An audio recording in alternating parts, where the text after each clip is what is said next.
Lo que resta del año, pero principalmente octubre, será un mes difícil para el gobierno en materia de dólares y habrá seguramente fuertes tensiones cambiarias. Se juntan vencimientos en moneda dura y las estimaciones de las consultoras especializadas es que el gobierno va a llegar a fin de año con reservas netas negativas en el Banco Central de la República Argentina. Las más pesimistas las estiman en torno a los 10.000 millones de dólares y las más optimistas en torno a los 7.800 millones de dólares. Hoy esas reservas están calculadas en el orden de los 5.000 millones de dólares negativo. De esta manera, el gobierno estará incumpliendo la meta de acumulación de reservas acordada con el Fondo Monetario Internacional. La inflación elevada abruptamente en diciembre del 2023, producto de la devaluación provocada, si bien ha venido descendiendo, ha encontrado en estos meses un piso alto y no va a ser sencillo lograr que baje.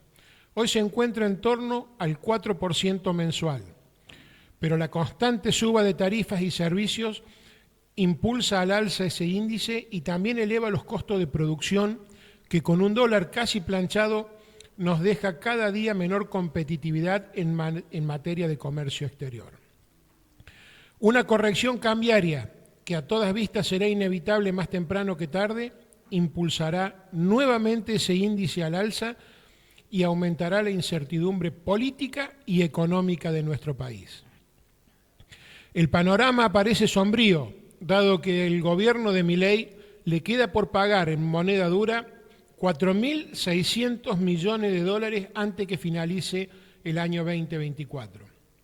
Deberá abonar 18.000 millones de dólares en el 2025, 18.700 en el 2026 y otros 20.000 millones en el 2027. Esto es al día de hoy, si es que no genera nueva deuda, la cual incrementó en aproximadamente 80.000 millones de dólares desde que comenzó a gobernar hasta ahora.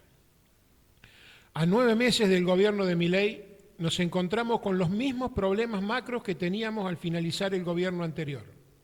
Escasez de dólares, dificultad en el pago de importaciones, alta tasa de inflación, cepo y bajas reservas. Con el agravante de que todas las medidas que se tomaron para resolver estos no lo hicieron y además quebraron el nivel general de actividad económica, la industria, la construcción y con ello el empleo, profundizando fuertemente la pobreza, la indigencia y la desigualdad. Es decir, que a los problemas iniciales, lejos de corregirlos, se le agregaron muchos otros, sin ningún tipo de alivio o mejora y mucho menos perspectivas de un mejor futuro. Al panorama económico esta semana se le agregaron fuertes nubarrones. Por un acuerdo de la oposición, el oficialismo no logró acordar o posicionar a sus candidatos en la Comisión Bicameral de Inteligencia para control de los gastos reservados de inteligencia de la nueva CIDE y será el radical Martín Lustó quien la presida. Además, el Congreso rechazó el DNU que otorgaba 100.000 millones de pesos para gastos reservados, también para la CIDE. Y como si esto fuera poco, con más de 2/3 se modificó la fórmula de movilidad jubilatoria.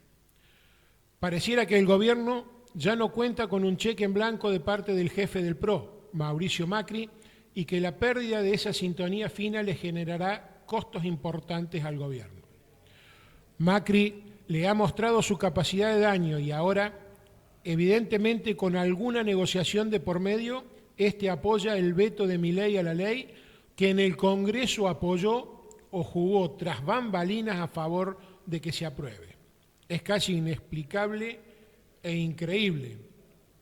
Pero si lo analizás fríamente, quien paga mayores costos políticos por esto es Milei, y quien consiga tal vez los beneficios por los que pugna y le son esquivos sea tal vez Macri.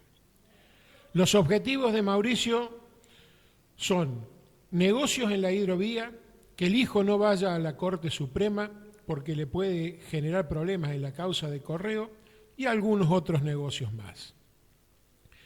Mientras vemos cómo la autonomía de la libertad avanza hacia acota día tras día, no podemos dejar de marcar que en la oposición hay falta de acciones claras para mostrarnos el camino de salida a tanto pesar, pero más que nada, ciertas miserias que indignan.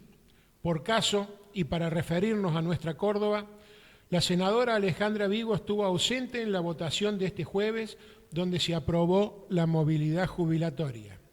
Y el diputado Rodrigo de Loredo, presidente de su bancada, estuvo ausente cuando se votó el rechazo del DNU 656 de los fondos para la CIDE. Seguramente ambos cuidando la relación con Javier Milei por sobre el porvenir de las y los argentinos. Pero más cercano a nosotros, a nuestra línea política, hay un hecho indignante, poco comentado en los medios de comunicación. Se trató en la Cámara Baja la sanción a las y los diputados que visitaron genocidas.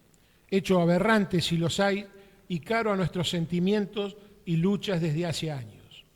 Esa votación resultó negativa para sancionarlos, producto de que 11 diputados de Unión por la Patria no asistieron a la sesión. Entre esos 11, la diputada nacional por Córdoba, Gabriela Esteves, completando así un favor en estos últimos días por espacio desde Córdoba al gobierno de Javier Milei. Ante todo esto, me surgen dos preguntas. A nivel nacional, ¿qué más nos tiene que pasar? ¿Cuánto más tenemos que caer? ¿Cuántos más nos tenemos que empobrecer para que las y los argentinos dejemos de apoyar este disparate económico, social y político que significa el rumbo del gobierno de Javier Milei? Y la segunda pregunta, más local. ¿Qué esperamos desde el progresismo, movimiento nacional y popular en Córdoba para tomar las riendas de una nueva representación y para exigir un paso al costado de las y los referentes que tanto nos han defraudado a lo largo de estos años?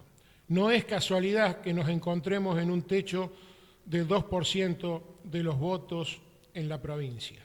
Mientras vemos como en cada elección perdemos votos, también de manera pasiva, vemos cómo negocian a nuestras espaldas cargos, votos en las cámaras y medidas, los que supuestamente nos representan. Y lo hacen tanto con la municipalidad como con el gobierno provincial y ahora, como si fuera poco, con el gobierno nacional.